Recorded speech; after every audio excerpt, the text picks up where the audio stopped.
Hey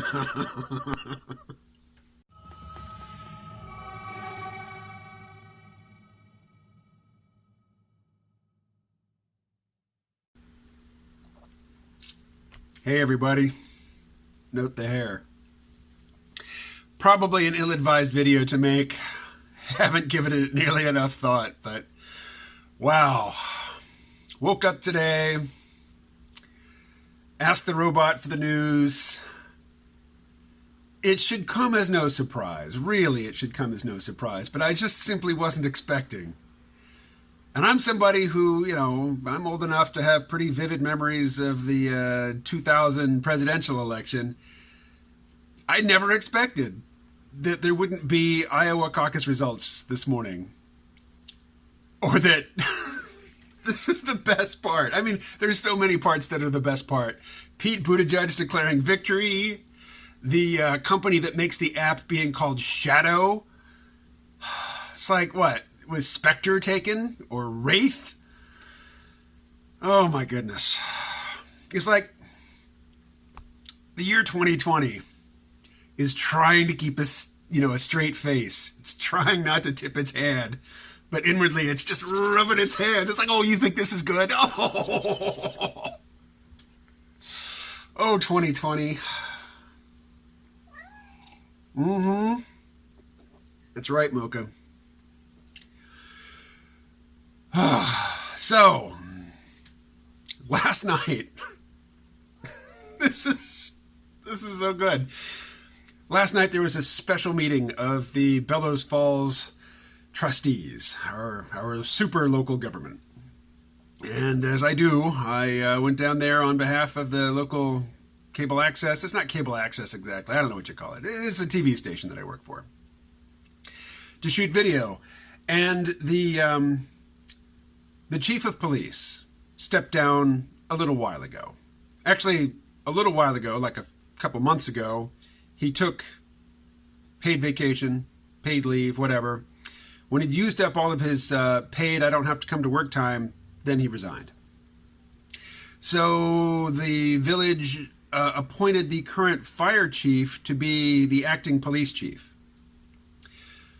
Last night, the town manager revealed to the astonishment of the entire board of trustees that the village police department has been under investigation by the state police since last summer.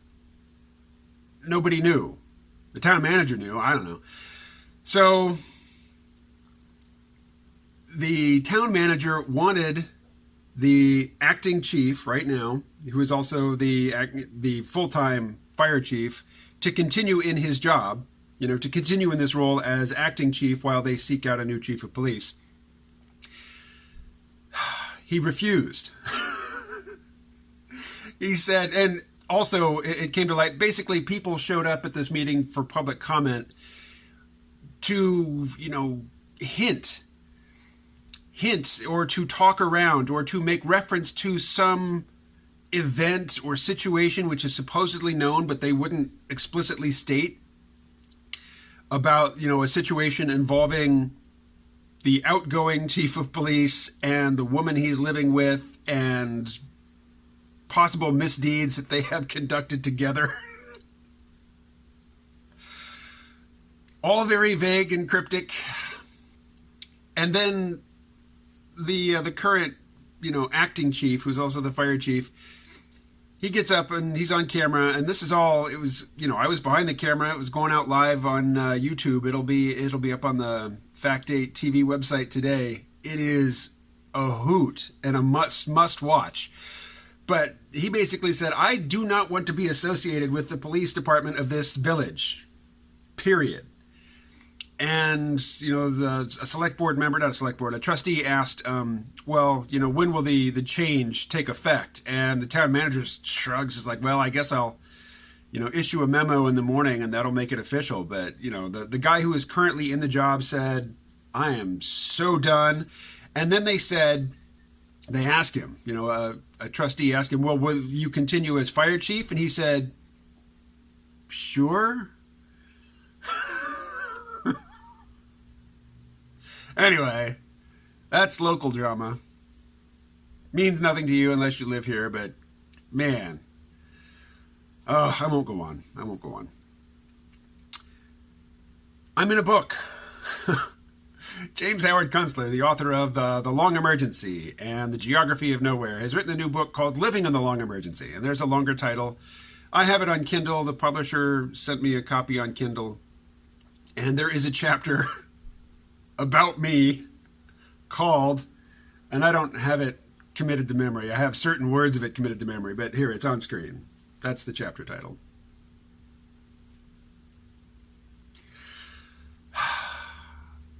I haven't read it yet.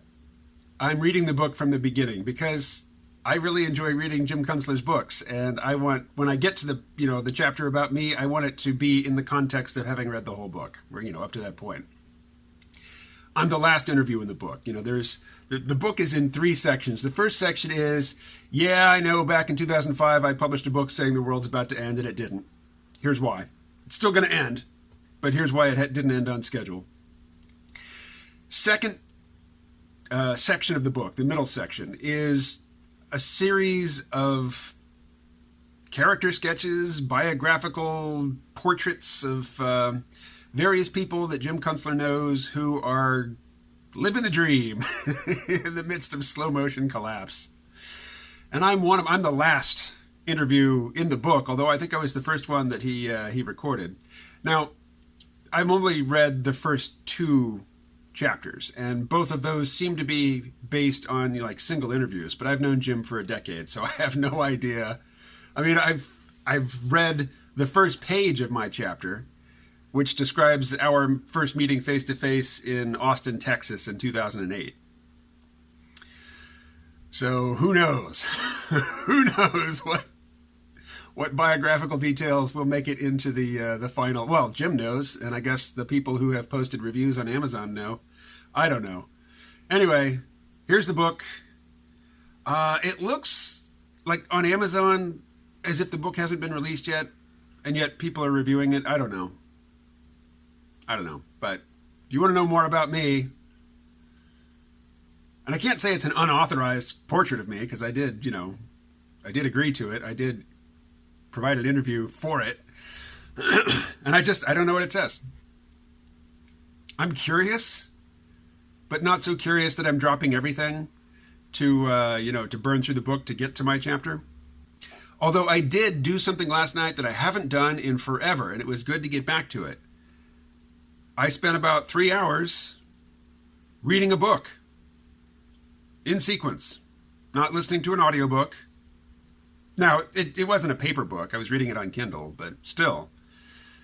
I am so habituated to watching stuff on a screen at night. It's good to read a book. I should do that more. All right, politics. There's a little thing called the State of the Nation. It is scheduled for tonight. The Democrats did everything they could to delay the inevitable on the impeachment trial so that Donald Trump will not be able to get up, in front of the Senate. Or is it the House? Where do they do the... Anyway, get up in front of Congress and say that he's been exonerated. Because that inevitable result has been delayed until tomorrow, the day after the State of the Nation.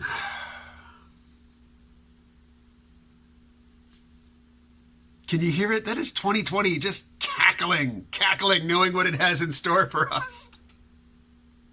So do you think that the president is going to make mention of the situation in Iowa? Of course he will. But how will he do it? I honestly, before the Trump presidency, I could take or leave the State of the Union. Oftentimes I would start listening to it and then drift away.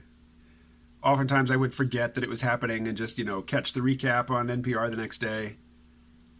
I'm shooting another meeting tonight with a video camera.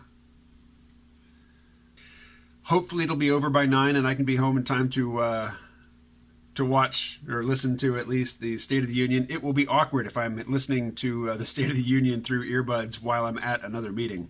I won't do that. I won't do that. But anyway, I used to be a take it or leave it kind of guy on the State of the Union, and tonight for me is a can't miss. This is going to be just a gem.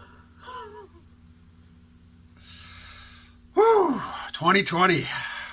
It's going to be great. Talk to you soon.